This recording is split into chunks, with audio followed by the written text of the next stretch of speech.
லுன்னு சொல்லுவீங்களா இல்லாட்டி ருன்னு சொல்லுவீங்களா? எது சரி? பார்ப்போம். பாருங்க, சில உதாரணங்கள் உங்களுக்கு கொண்டு வந்திருக்கிறேன். லாமியோன், ராமியோன் இல்லை, லாமியோன்.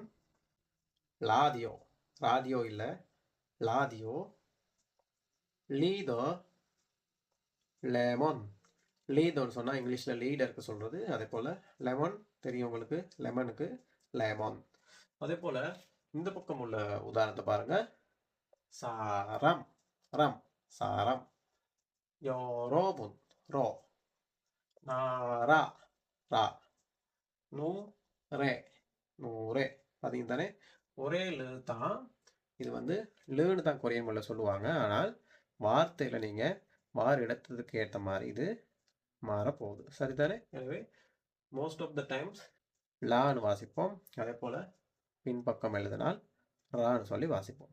அதே போல் சில சந்தர்ப்பங்கள் இருக்குது, லு மற்றும் நு இது ரெண்டும் சேர்ந்து வந்தாலும் நாங்கள் லு தான் உச்சரிப்போம்.